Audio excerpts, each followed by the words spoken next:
Mais au niveau de la Senco, on n'est pas clair. Il y a deux points de vue jusque-là qui persistent. Pour le rassemblement, il faut un seul nom. Pour la majorité, il faut 3 noms.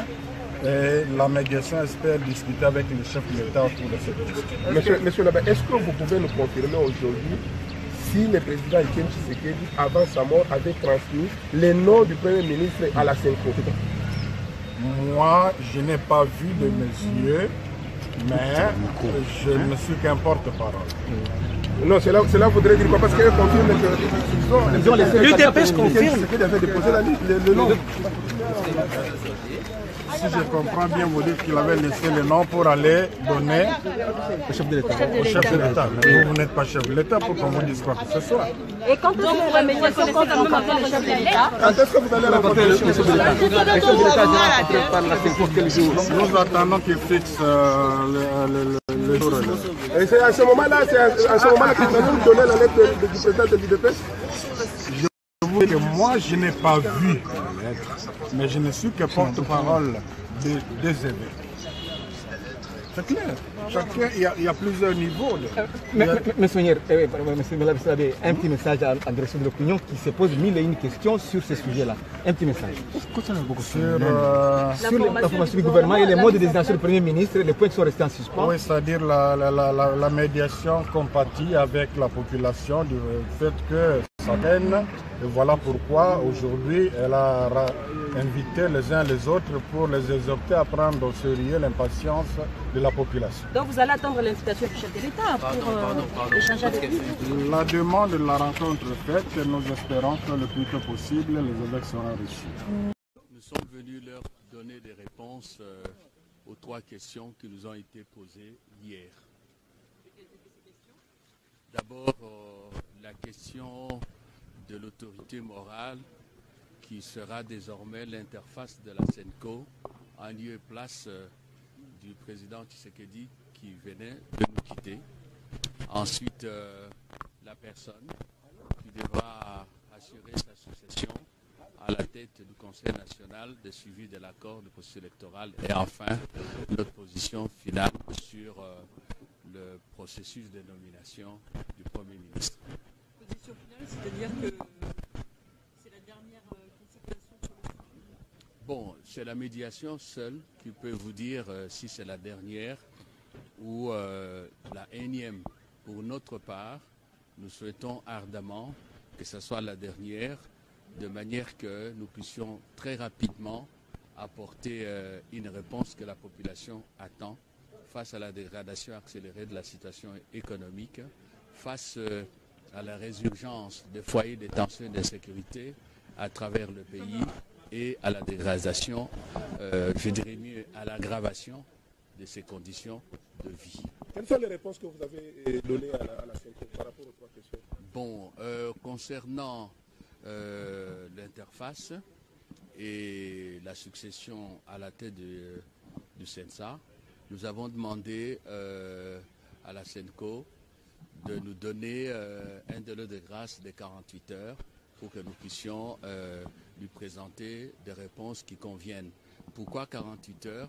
Parce que, il faut le dire, nous avons évolué longtemps sous le parapluie de la forte personnalité du président Tshisekedi, dont la légitimité et l'autorité morale n'a jamais été contestée par personne et dont la longue expérience politique constitue pour nous une source d'inspiration.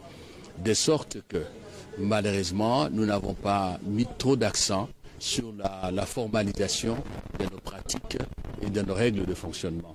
Et donc, c'est une question hautement politique qui, au-delà de sa succession au sein d'une institution d'État, le CENSA, concerne, si vous voulez, l'avenir politique du rassemblement et pourquoi pas des composantes qui l'ont formé. Et donc, il faudra une large concertation et un vrai consensus consolidé parmi nous pour présenter un nom qui pourra assurer la continuité, étant entendu qu'on ne remplace pas Tshisekedi, on ne peut que lui succéder. Voilà la raison pour laquelle on a demandé 48 heures.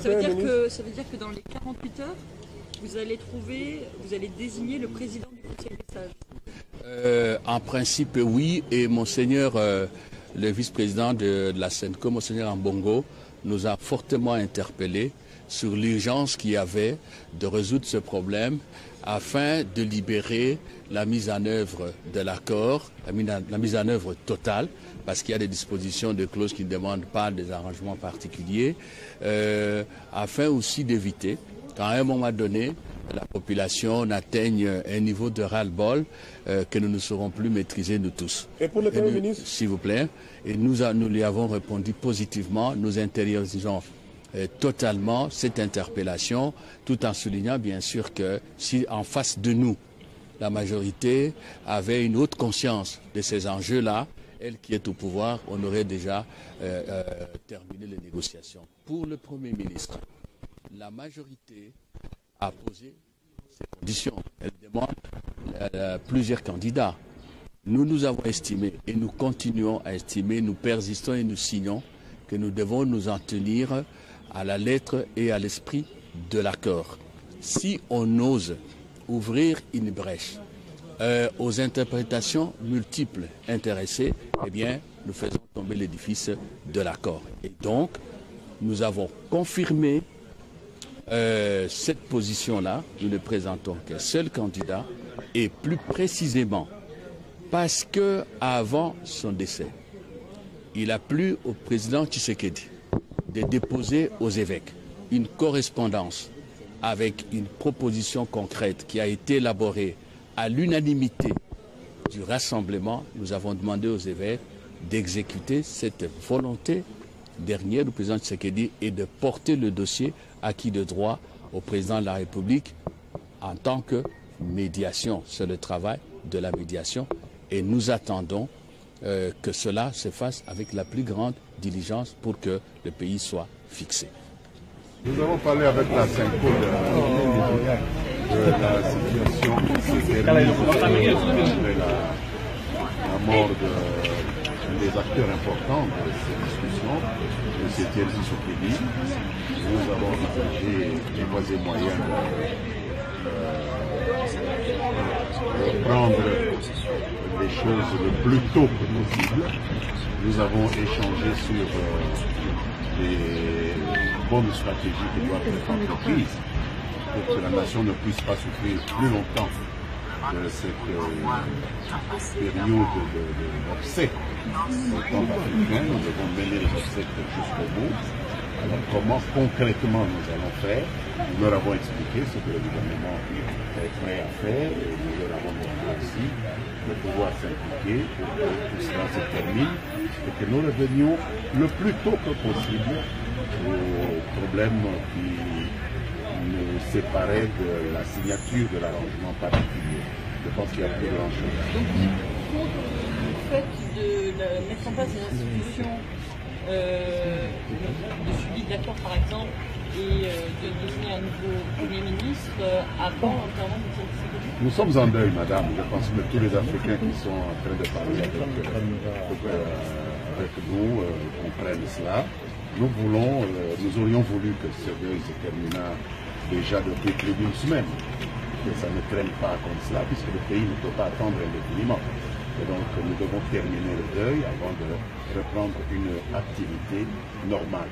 Nous avons donc échangé sur les voies et moyens de pouvoir en finir aussi rapidement que possible avec ces devoirs que notre tradition et notre culture nous obligent d'entreprendre avant toute chose. Donc, monsieur le ministre, ici on doit comprendre, donc vous reprenez les discussions qu'après l'enterrement du président. Je ne suis pas là pour discuter de ces choses-là. Vous comprendrez bien qu'étant africains, nous devons d'abord rendre les honneurs à notre aîné qui nous a quittés avant de poursuivre utilement les discussions à caractère politique. Le rassemblement exclut toute possibilité de présenter 2 ou 3 noms. Qu'est-ce qui va se passer?